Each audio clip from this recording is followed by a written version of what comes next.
Hi, welcome back to the Progressive Primitivist, where we believe the only way to go forward in religion is to go back to the Bible. One of the distinctive features of Churches of Christ is a cappella worship. And one of the main arguments for this practice is the argument from silence.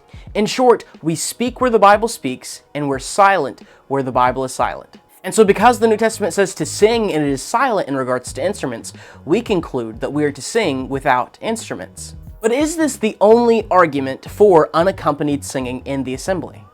You are watching one of a series of 6 lectures where Ashby Camp will be arguing that there is far more to the argument than just the argument from silence. Hence the name, Beyond the Argument from Silence, a covenantal view of a cappella worship. Ashby Camp is more than qualified to speak on the subject. He graduated from the University of Florida in 1974 with high honors and from the University of Duke Law School in 1977. He later graduated in 1990 from the Harding School of Theology with his Master of Divinity.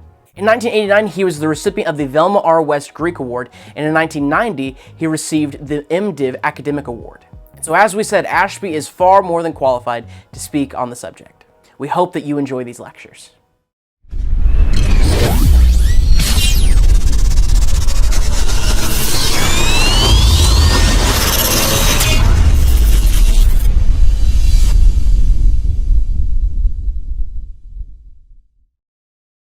Now, last week I provided additional evidence of the link between instrumental music and Jewish temple worship generally, and the sacrifices specifically.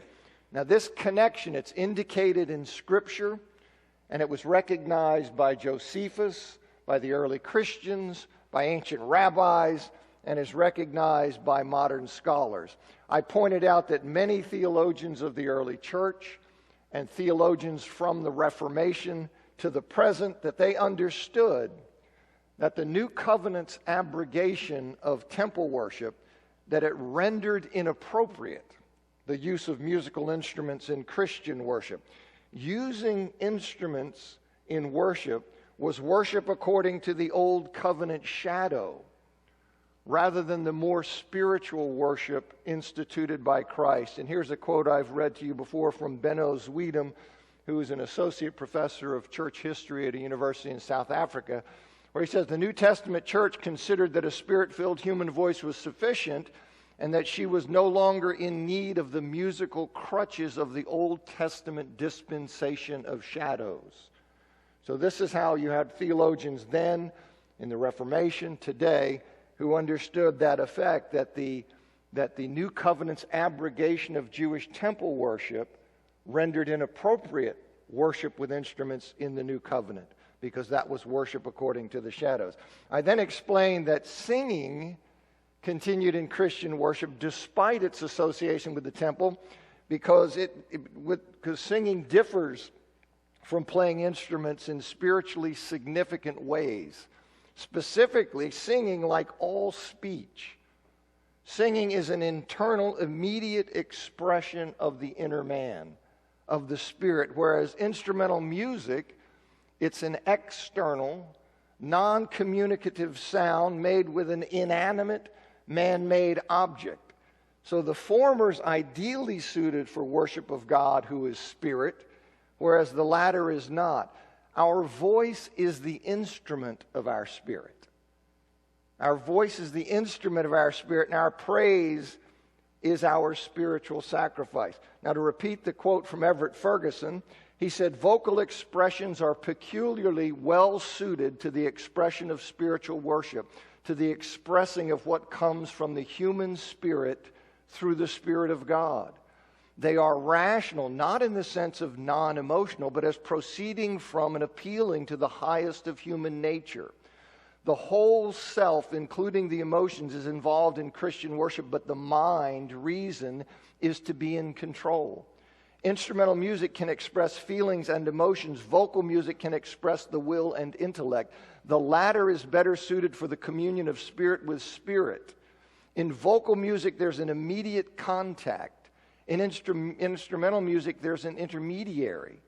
The voice is much more a matter of oneself than any other gift of praise can be. Vocal music thus best corresponds to the nature of one's relationship to God. And I think that expresses well what I'm trying to say in this idea, this distinction between instrumental music and praise vocally. Now, in this final class, I thought it would be helpful to address some of the claims that are made by those who promote the use of musical instruments in Christian worship. And after I address those claims, I will remind you of the relevance of Romans 14 and 15 to this and other matters of worship. And then if I have time, I'll say a word about my use of early Christian writers. But regarding the claims that are made by the proponents of instrumental music in Christian worship, first, a person who teaches, like I do, a person who teaches that instrumental music in Christian worship is wrong, that it's contrary to God's will, sometimes will be accused of majoring in minors, of focusing on a relatively insignificant topic. Now, whether somebody's majoring or focusing on a topic, that depends, of course, on how much time he devotes to it. Instrumental music can no doubt become a hobby horse, a pet issue that one rides incessantly. But the danger to the modern church is neglect of this subject, not obsession over it. See, that's where the danger lies. As I said, my experience has been that we almost never teach on this topic, and comments that some of you have made to me indicate that's your experience as well. As I said, I've been in the church for almost 40 years, and that's certainly my experience, is that we almost never talk about it. Now, the truth of the matter is that some of these critics, they don't want any teaching that instrumental music is unacceptable in Christian worship. They simply don't want that taught at all, so they use the charge of majoring in minors to discourage people from tackling the subject. See, not teaching about it, that plays into their acceptance and promotion of instrumental worship because it implies that it's insignificant to God. It's not worth talking about. It's not worth teaching. But if, as I have endeavored to explain over the last however many weeks, if instrumental music in worship is indeed contrary to God's will, then we need to teach on it. See, we need to teach on it regardless of accusations that doing so reflects a warped spiritual perspective. We can't allow those who don't like the message, who don't want the message, to silence us by impugning our spirituality, by saying that, well, you're a Pharisee or something like that. If this is correct, if this is God's will, then we need to teach it. And so that's what I've endeavored to do. Second, one who teaches that using instrumental music in Christian worship is contrary to God's will sometimes be accused of being divisive. But as I've explained, the a cappella position, that's the historical stance of the church. It's the historical stance of the church, and it's one that excludes no one, as all people are agreed that it's acceptable to praise God without instruments. Instrumentalists, on the other hand, they're the relative newcomers whose practice excludes those who believe it's contrary to God's will to worship with instrumental music. So who's being divisive? That's the question. Who's being divisive? I mean, one would think that if the instrumentalists were as passionate about unity as they claim to be, that they would surrender their use of the instrument to achieve it. I mean, after all, for them, it's an optional practice. It's a mere preference, but for us, it's a matter of God's will. It's a matter of conscience. But instead, they cling to the use of instruments. They evangelize about it. They introduce instruments into churches, and then they accuse people like me of dividing the church when I explain why I think they're wrong. So it's a nice game. You know, you get one side of the argument that gets pressed, and if you say, I don't think that's right, well, then you're being divisive. There's something wrong with that. But that's how it goes down. So by my lights, the divisive shoe is on the other foot. Now, third, I mentioned some weeks ago that most proponents of instrumental music in Christian worship, they accept the scholarly consensus that Christians didn't use instrumental music for many centuries. A few, however, largely on the internet, they deny that scholarly consensus. They claim there's abundant evidence of Christians worshiping with instruments throughout the church's first millennium. All over the place you see that. Now, that's incorrect.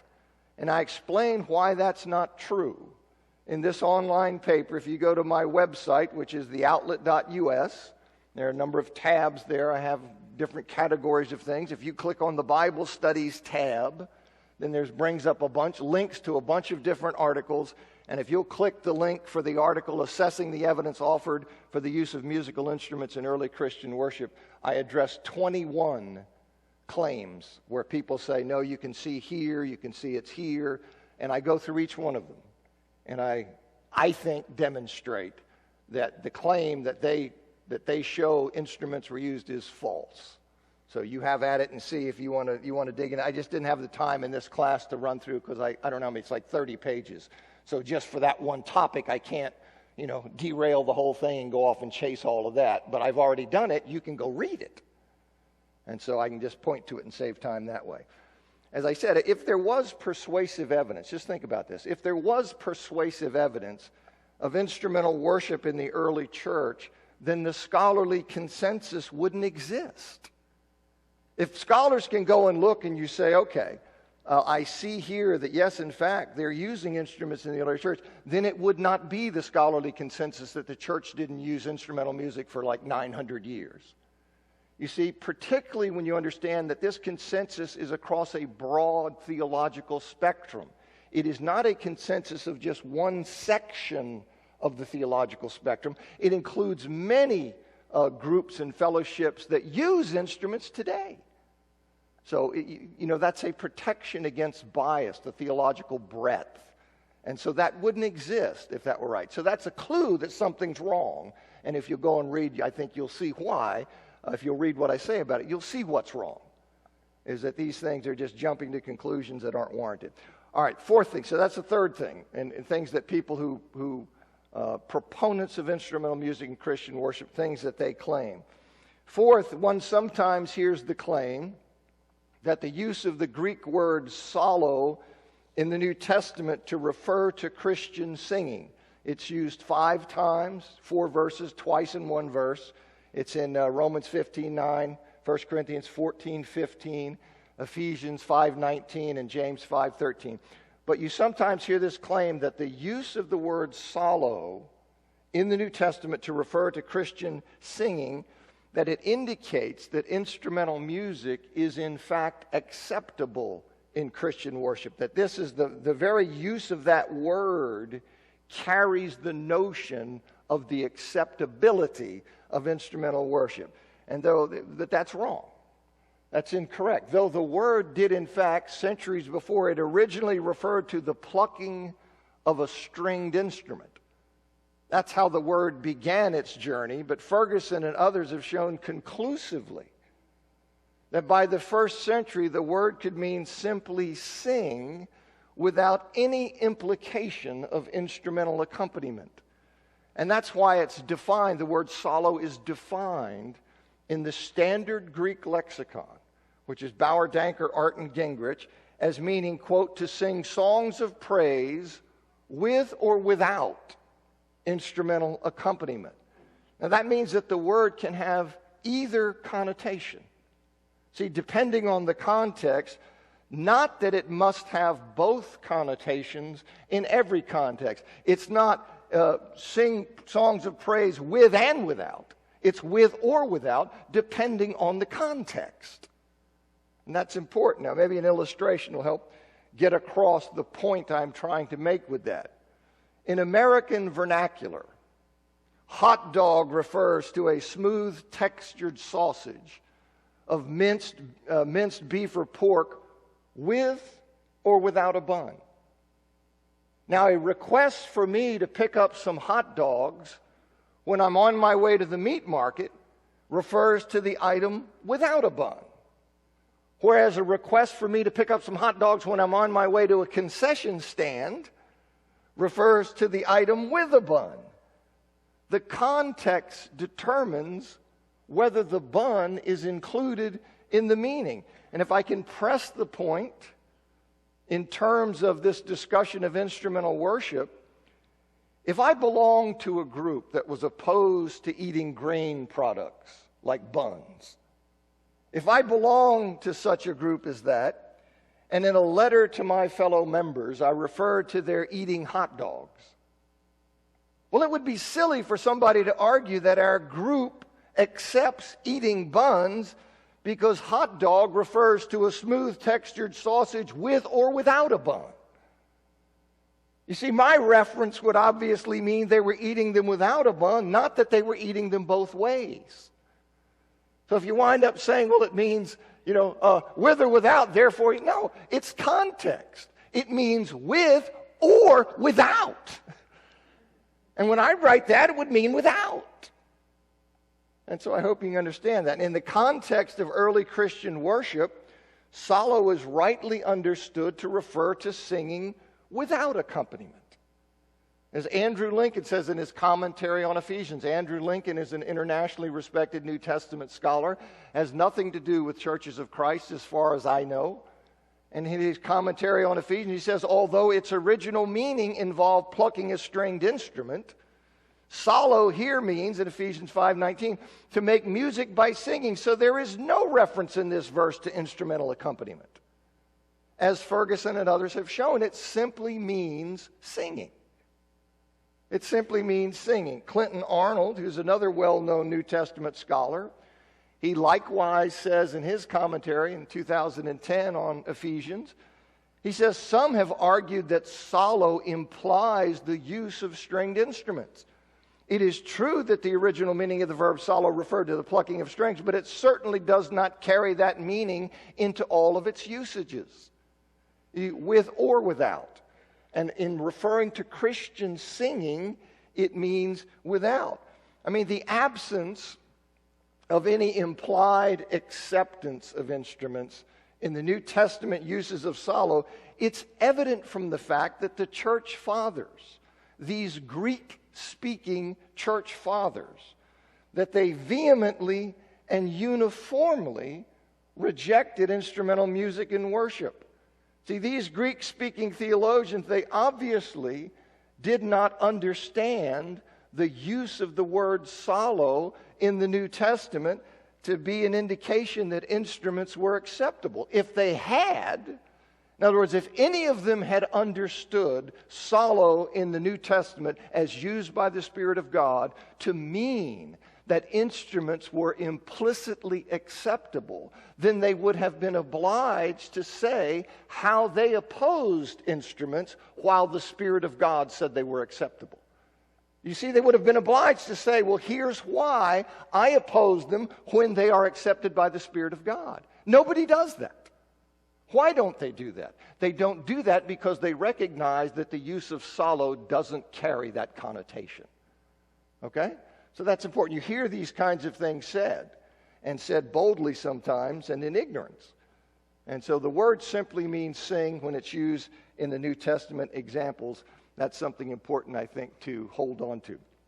Now, fifth thing that is said that I want to address, one sometimes hears that passages in Revelation, that they indicate that God desires or accepts worship from Christians in the form of instrumental music, but that's not true. That's incorrect. Indeed, again, if God expressed approval of instruments by Christians in Revelation, then certainly some of the early theologians would have recognized that fact, but instead, what did the church for? Vehemently and uniformly, they all condemned instrumental music. So you would think that if Revelation indicates that Christians, it's acceptable for Christians, somebody would have picked up on that. But they didn't. Now, why didn't they? They didn't because Revelation doesn't indicate that. Okay, just as they didn't think Revelation indicated, I think that's correct. I think they were reading it properly.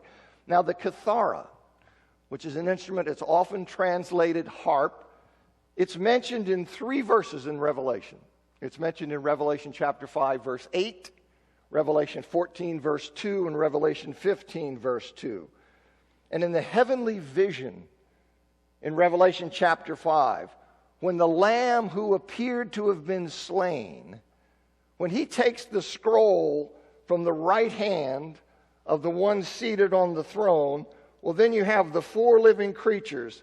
They fall down. The 4 living creatures and the 24 elders, who probably are angelic beings, they fall down before the Lamb.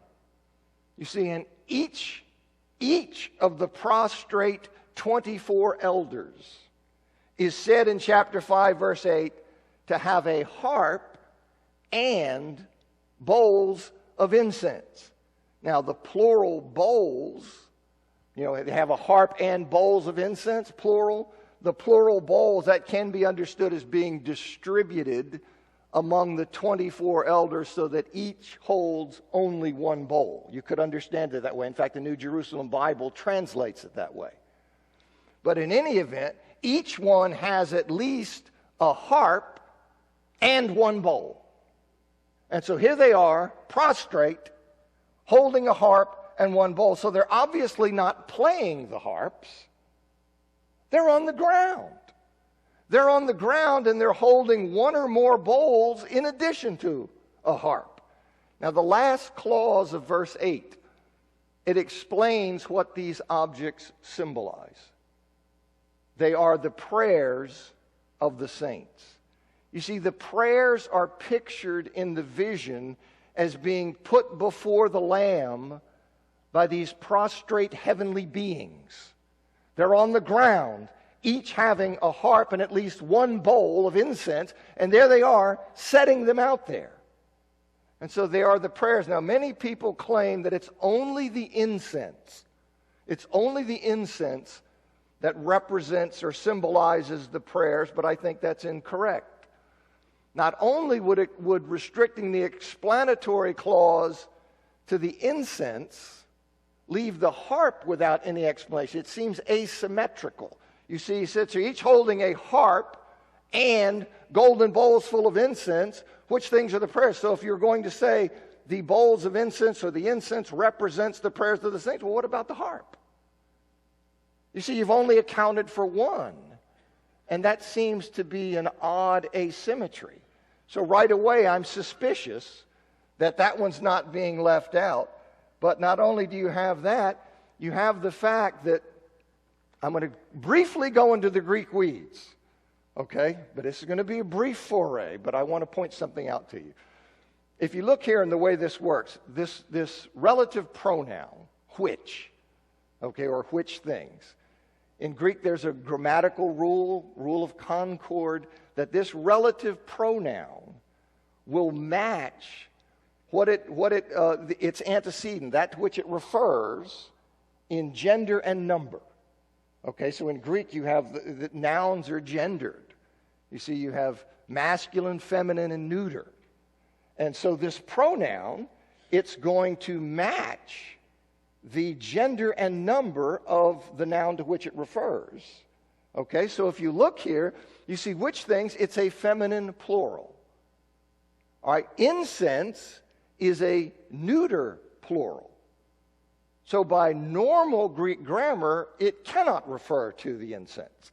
It must refer either to the bowls, which is a feminine plural, or to the harp and the bowls. Because if you've got a feminine plural and a feminine singular, well, you should just have another that's already plural.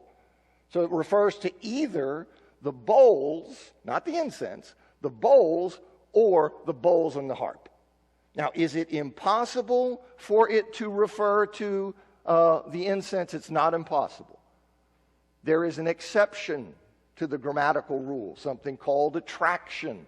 So it is possible that it does in fact refer to the incense, grammatically speaking, and that it winds up being feminine plural because it's attracted to the feminine plural prayers on the other side. Okay? But that's an exception.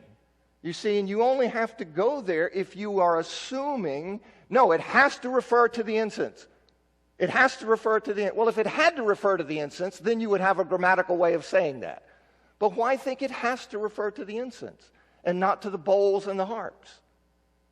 Why think that? Well, what leads a lot of people to think that is they say, no, it has to refer to the incense because in Revelation chapter 8, verses 3 and 4, it indicates or demonstrates that it is the incense that represents the prayers. But I think that's misguided because the incense in Revelation chapter 8, verses 3 and 4 is not used metaphorically for the prayers. It does not represent the prayers.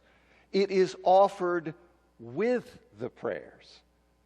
So I think that's a mistake to read that and then say, okay, over here in 5, it has to be the incense that represent the prayers. David Allen, in his commentary on Revelation, he says, Revelation 8, 3 and 4 distinguishes between incense and prayer and does not treat the former as a metaphor for the latter. That's obvious if you'll just read it. But I wanted you to see that I'm not alone in recognizing that.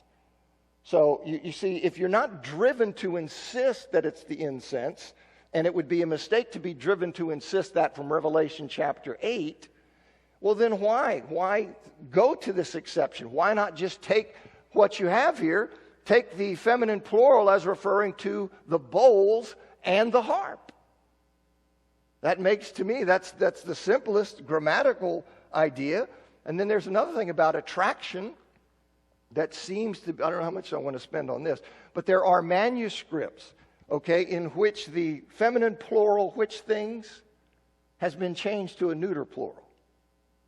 Okay, now that could have simply been an error, or it could have been a scribe who said, look, somebody earlier on dropped the ball and made a mistake in copying this, and I'm going to correct it back to what it originally was, he thought. And so he changes it from a feminine plural to a neuter plural, thinking that it referred to the incense. But why do I bring that up? Because if he did that, then that shows he didn't have much confidence in the grammatical exception of attraction. He felt like if it was going to refer to the incense, it had to be changed, you see, to be a neuter plural. He didn't say, well, of course it's a matter of attraction. All right, I'm just saying to you that the normal rules of grammar would say this applies to either bowls or to bowls and the harp. And I'm thinking it's better to understand it as referring to the bowl of incense and the harp, that these prostrate heavenly beings set before the Lamb, it refers to them and they are symbols of the saints' prayers in both their spoken and sung forms, which are the prayers of the saints. I think it's referring, these two things are static symbols of the prayers of the saints in both their spoken and sung forms. You say, well, what do you mean referring to songs as prayers? Well, that's not unusual at all, is it? I mean, Psalm 42:8, it specifically there refers to a song, it identifies. A song is identified with a prayer right there in 42:8. And in Psalm 72:20, it declares the prayers of David, the son of Jesse, are ended. Okay, implying that his preceding psalms, his preceding songs, well, what were they? They were prayers. And you see prayers, many psalms, which were of course sung, they're identified as prayers. It is God-directed speech. You see, it is God-directed speech. So it's not at all odd to see songs as sung prayers. So that's what I think's going on. You have them here. Which things are the prayers of the saints? Both the bowls of incense and the harp refer to the prayers of the saints in both their spoken and sung forms. That's what I think he's doing. And you say, well, why would God use a harp to symbolize Christian prayers if the use of musical instruments was not acceptable in Christian worship? Why would he do that? Well, presumably for the same reason he used bowls of incense to symbolize prayers of Christians, despite the fact it's widely understood that burning incense to God is not acceptable in Christian worship. We don't have churches burning incense to God. Yet he uses that as a symbol. You see, the symbolic function doesn't require their actual use. Incense is a pleasing aroma, and thus it symbolizes that the prayers of the saints are received gladly by God. That's what is symbolized there. And a harp symbolizes the harmony of voices raised in song to God. So they are prayers spoken and sung, indicating that they are received gladly, and on the sung side, they are melodious or harmonious. Indeed, in Revelation chapter 14:2, this is the only verse in Revelation that mentions playing of the harp. This is the only one that mentions playing of the harp. And John says, "And I heard a sound from heaven like the roar of many waters and like the sound of thunder. The sound I heard was like the sound of harpists playing on their harps. They were singing a new song before the throne and before the four living creatures and before the elders." No one could learn that song except the 144,000 who had been redeemed from the earth. So here, the sound from heaven that John hears in chapter 14, verse 2, it was very loud, being like the sound of many waters, like the loud sound of thunder. And it was also melodious. You see, being like the sound of harpists playing their harps. It was not harpists playing their harps, but it was like it. You know, when somebody says, yeah, the tornado came through and the sound was like a freight train. Well, he's not saying it was a freight train. He's saying it was like a freight train. Well, that's what he's saying. He's hearing melodious singing that is like the sound of harpists playing their harps. How is it like it? It is melodious. It is harmonious. Ian Boxall, who's an Oxford theologian, in his commentary on Revelation, he says the sound from heaven here is probably a heavenly sound, loud as one has come to expect from the heavenly realm, but melodious nonetheless, for it is like that of harpists playing on their harps. Many waters describes the voice of someone like a son of man at 1:15, and the loud thunderclap has hitherto described the divine presence, but the sound of heavenly worshipers rather than God himself is more appropriate here. See, 19:6, where the hallelujahs of a great multitude will be described this way. These heavenly beings making this heavenly music were singing something like a new song before the throne and the four creatures and the elders. So since singing is analogized to harp music, right here in Revelation, I don't have to go far. It's analogized to harp music right here in Revelation.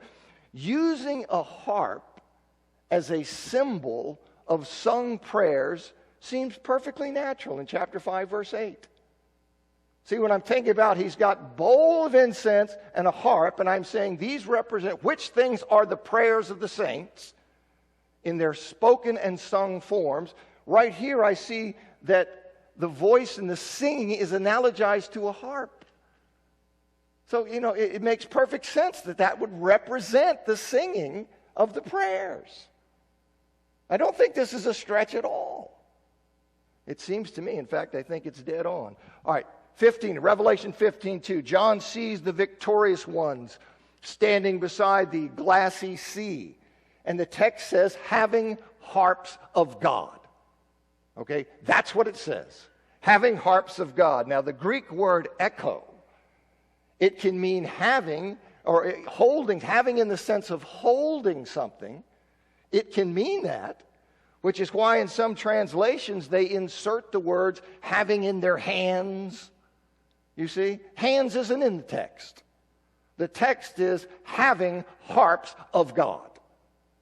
So if you think, well, having means holding, then they insert holding in their hands. Harps of God. But that word echo can also mean having in the sense of being equipped with. And it often is used of a person having hands, feet, ears, eyes. See, these victors, they're not said merely to have harps. but harps of God. They have harps of God. Now, I submit that rather than a picture of victors holding harps that have been given to them by God, this is a metaphorical reference to the victors having human voices under the direction of the Spirit of God. This is God's harp. This is God's harp because it is, for the reasons I've outlined, the music that is especially fitting for the worship of a God who is Spirit. The vocal capacity, the voice, is God's harp. And as I just noted, there already is an association right in the prior chapter, in 14:2. There's an association between the voice and a harp. See, there's that association right there. So this idea of God's harps, voices, harps, this is God's harp. Well, why would you think that would be a voice? Well, because I see that singing and voices are connected to harps, and this is God's harp. That's why. Moreover, you see that Revelation is apocalyptic literature. So this kind of symbolic imagery would be something that's right in place. And in fact, about a century after Revelation was written, a century, a little bit less, Clement of Alexandria, he described the tongue as the psaltery, which is an instrument, the psaltery of the Lord. Harps of God. Psaltery of the Lord. What did Clement mean when he said psaltery of the Lord? He tells us the tongue. The tongue. In other words, vocalizing. This instrument that produces that sound. Now, if Clement can call that the psaltery of the Lord, why is it surprising to think in apocalyptic literature the harps of God would refer to the same vocal element? You see this idea in this vocal capacity. In fact, Clement said the cathar, the harp, was the mouth struck by the Spirit as if by a plectrum. And I will skip Athanasius or Hesychius. There's a question about who owns that quote that I was going to read, but I'm needing to go. Okay. Now, in addition, there's no mention of those harps being played, right? The text merely reports that those having God's harps are singing. Now, given that the church never used musical instruments in worship and saw the human voice as best suited for worshiping a God whose Spirit, they were primed to understand in this vision that God's harps is a metaphor for the singing capacity of Spirit-filled Christians. We have God's harp. You see, we're built with it. That's what I think he's talking about. Now, it's true that one doesn't see a voice, but John knew by the victor's triumph and singing that you see in chapter 15 that they possessed harps of God. Human instruments ready to extol him in heartfelt song. And John's description fits that knowledge. Now, in this series I've shared with you the fruit of my study that has convinced me that it's wrong, that it's sinful for Christians to worship God with instrumental music. And as I said in the first session, this is one of those areas that to address properly, it requires one to take a broader theological scope, and that's what I've attempted to do. I hope you've learned some things, and if nothing else, I do hope you gained a new respect for the a cappella position. It's not the result of brain-dead traditionalism, which is the impression you get in some quarters of the church. That's all it is, just brain-dead traditionalism. That's not true. It is not brain-dead traditionalism. Rather, as I explained in summarizing the more common argument that is used against musical instruments in worship, Scripture shows that God cares about the way in which He's worshiped, and He's revealed ways of worshiping Him that He accepts or desires. And given those two facts, it's more reverent to worship God only in ways He has indicated He desires, rather than to worship Him in whatever ways He hasn't affirmatively prohibited. Put differently, it's more reverent to stick with what God has revealed He wants than to innovate. You see, to worship Him in ways that we want ways he hasn't revealed that he wants. Now this argument, and I think it's weighty, as I said, now this argument excludes from worship not only instrumental worship, not only instrumental music, but it excludes all human innovations in worship, all ways of worshiping God that he has not revealed he desires in the new covenant. Whether it be giving God a hand, clapping to God, flagellating oneself, cutting oneself, burning objects, burning incense, shaking rattles, whistling, stomping your feet, dancing, any of that. You see, it all falls in the same category. That God has revealed ways he wants to be worshiped, and when we go outside of that, we risk giving him something he does not want, and we're doing it simply because we want to do it. And when we do that, that is less reverent than holding ourselves to what he has revealed he wanted. Because otherwise we're saying what I want to do is more important than the risk of giving you something you don't want. All right, I went through that. So I'm showing it's not brain-dead traditionalism. It is first, you have this more common argument that you're familiar with, and in terms of the covenantal view of a cappella worship, this deeper or additional argument that I've been focusing on, you see that instrumental music was a divinely prescribed part of temple worship, and it was closely associated with the offering of sacrifices, and Scripture teaches that the shift in covenants brought about by Christ included the abrogation of Jewish temple worship. And as the early church understood, that abrogation of Jewish temple worship, it included the material accompaniments of Jewish temple worship, such as vestments and animals and musical instruments and incense. These were all part of the shadows that gave way to the higher worship instituted by Christ, worship in spirit and truth. This is by far the best explanation of the church's non-use of instruments from the very beginning. And I went through that. Now, for those who remain unpersuaded, and I'm not stupid, I understand to change somebody's mind who's already had their mind made up is a virtual miracle. Okay? But for those who remain unpersuaded and who continue to believe that instrumental worship is acceptable to God, I want to quickly remind you of Paul's teaching in Romans 14 and 15. Assuming you're correct, and I'm wrong, assuming that's the case, and instrumental music is indeed a matter of indifference to God, well, Paul makes clear in Romans 14 and 15, and also in 1 Corinthians chapter 8, that love for your brothers and sisters who are not likewise convinced, whose consciences would be offended by using instrumental music, that requires you to abstain from the practice in their presence. And as I taught in September, I did 2 classes on Romans 14 and 15, so I can't go through all that now. But the idea is that when you have these matters of indifference, your conscience is free to do them, yet you have somebody else who has moral qualms about doing them. You cannot live out your wider conscience in their presence, because you then risk pushing them to engage in the practice before they have the consent of their conscience. And when they do that, they sin because they violate their conscience, and that can lead to a hardening process which destroys them, which is not loving. Okay? So even if you disagree, you see, you cannot do this kind of thing in an assembly that includes those who have moral qualms about it. And that applies not only to instrumental music, I heard that bell, that applies to anything about which your brothers and sisters have moral qualms. Now, there are some limitations on that I went through in the class in September. I think you can find those classes online somewhere. But I had a bit more to say, but in the words of Porky Pig, that's all, folks.